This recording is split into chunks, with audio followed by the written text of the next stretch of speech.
María Reyes Simé, estudiante de la carrera Ingeniería en Sistemas. El tema a tratar es el comportamiento humano. Introducción, en primer lugar, hay que adquirir que el hombre nace mucho menos preparado para la vida que los demás animales. Falta el revestimiento de pelo y por tanto la protección natural contra el exterior.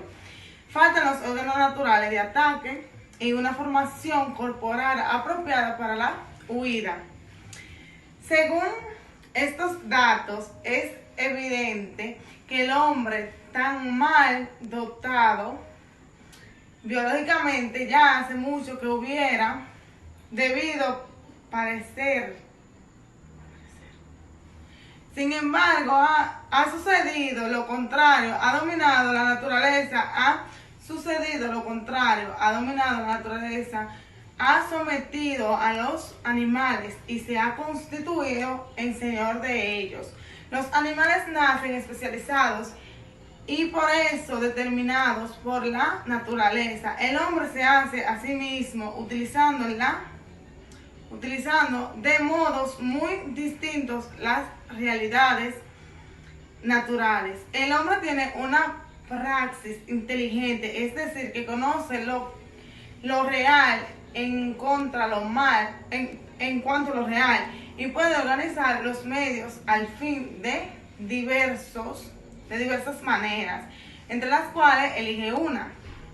Relación contra su entorno, al hábitat del hombre, no adaptación, sino transformación.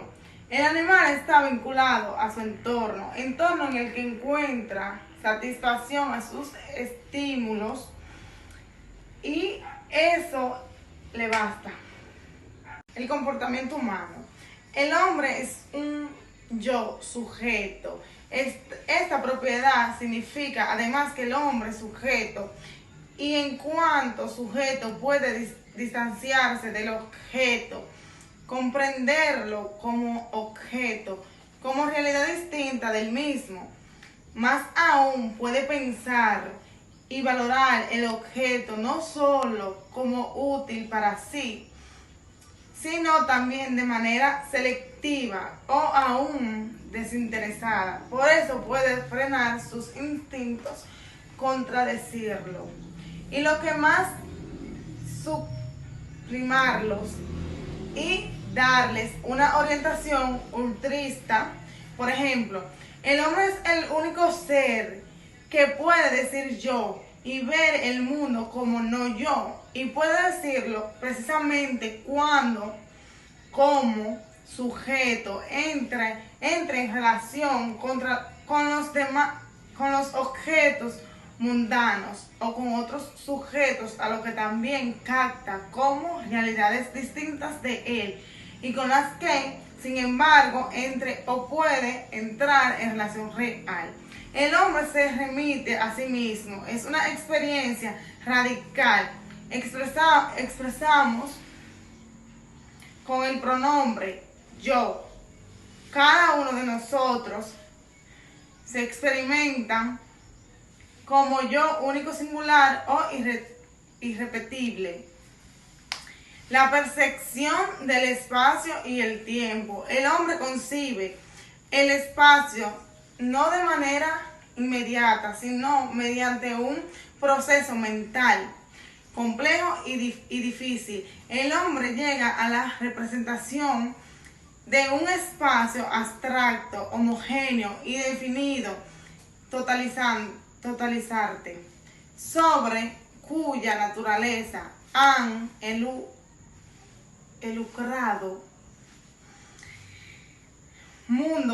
muchos filósofos. Y también el hombre no vive solo el ahora, porque su presencia está cargada del pasado e hinchado de porvenir. Es plenamente consciente de la continuidad y de la totalidad de su vida. Por eso piensa en la muerte y la previene. Todo ello es impensable en el animal. Función simbolizadora. Uno de los fenómenos más caracterizados y especificativos del hombre en cuanto al hombre es su función simbolizadora. Es la capacidad que tiene el hombre y solo él de expresar muchas realidades bajo formas simbólicas. Los símbolos son signos convencionales y por ello solo pertenecen al mundo humano. El símbolo viene pues a identificarse con un signo arbitrario, una realidad que por convención admitida remite a otra. Es evidente que los hombres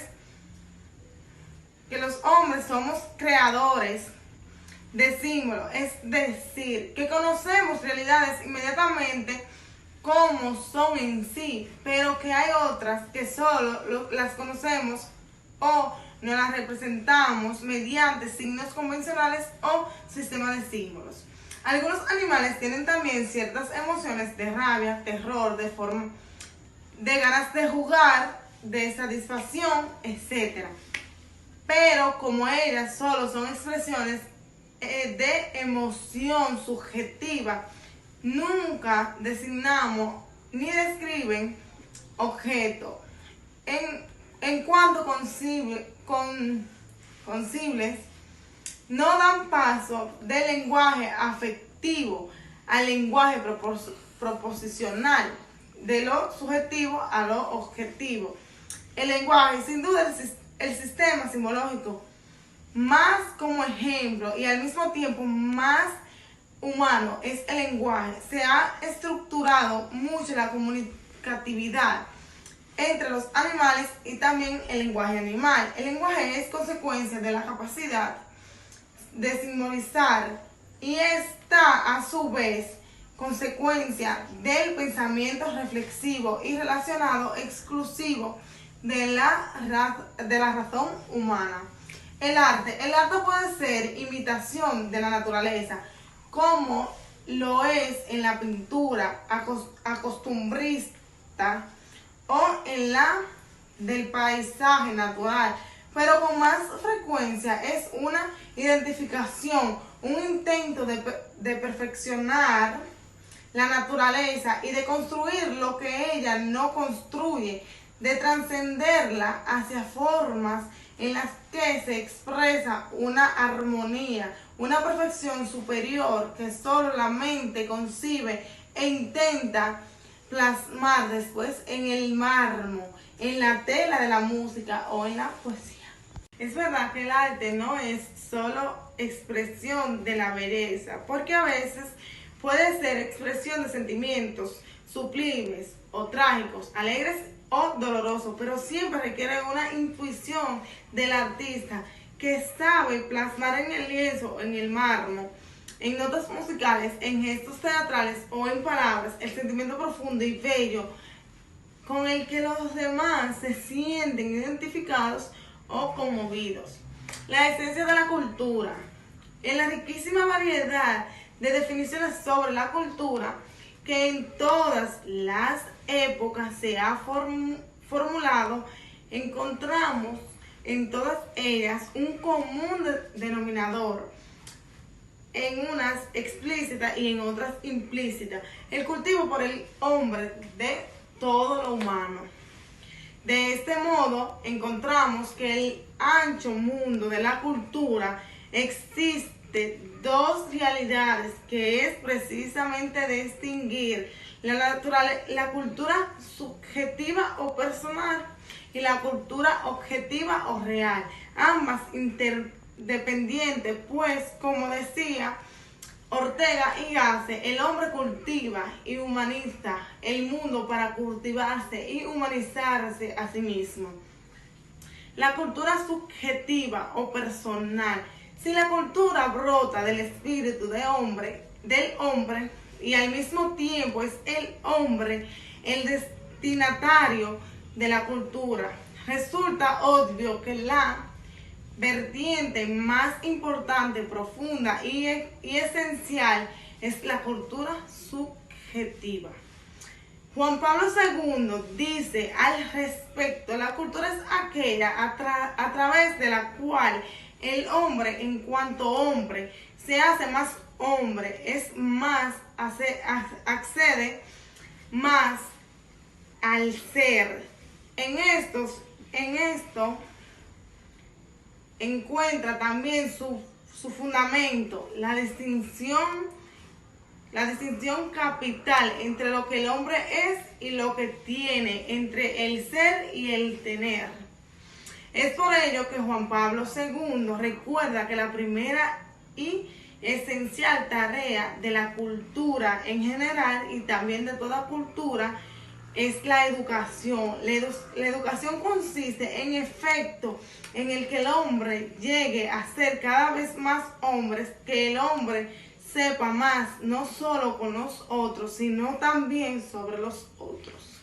La cultura objetiva o real. El hombre interiormente cultivado necesariamente refleja su espíritu en el mundo exterior, en los objetivos producidos por su actividad. Esto es lo que constituye la cultura objetiva o cultura real.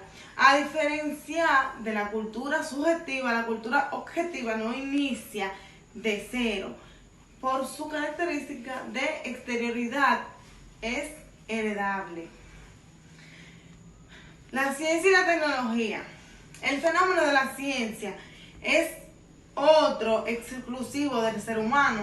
Solo el ser humano ha sido capaz de alcanzar, saberse ciertos objetivos universales y sistemáticos sobre la realidad, sobre todo en las áreas de la realidad, ya sea de naturaleza física como en las ciencias naturales, por ejemplo, en física o química, o sobre las realidades humanas como en las humanidades y ciencias sociales, por ejemplo, los logros en filosofía, psicología o en antropología. La ética. La preocupación moral es el cuestionamiento del hombre sobre lo que debe ser y hacer, es decir, acerca de su coherencia de vida. La vida humana gira en torno a la ética por simple naturaleza. Suele definirse a la ética como la ciencia que versa acerca de la rectitud de los actos humanos, partiendo de los últimos principios de la razón. Se tiene datos de que el hombre ha comenzado a distinguir entre el bien y el mal moral, por lo menos desde hace 4000 años, según lo muestra las inscripciones sepulcrales egipcias del tercer milenio antes de Cristo. Aristóteles fue el primer filósofo que escribió no uno, sino 4 tratados sobre la ética. La moral no es complicada, sino precisa y brota de la estructura y dinámica de los actos humanos. El hombre siempre se ha preocupado por las grandes cuestiones del bien y del mal. Conclusión, se puede concluir que en sí el comportamiento humano en su totalidad son las acciones de las personas en el ambiente físico y social en el que se encuentren. También podemos decir que el comportamiento es una función de la persona y de su ambiente. Persona y ambiente no son independientes entre sí. Entre ellos interdependientes, de manera que la situación de la persona depende de su ambiente. Por otro lado, se hablaron de otros términos con el lenguaje, como el lenguaje, el arte, la cultura desde diferentes puntos de vista, entre otros aspectos. Gracias por su atención.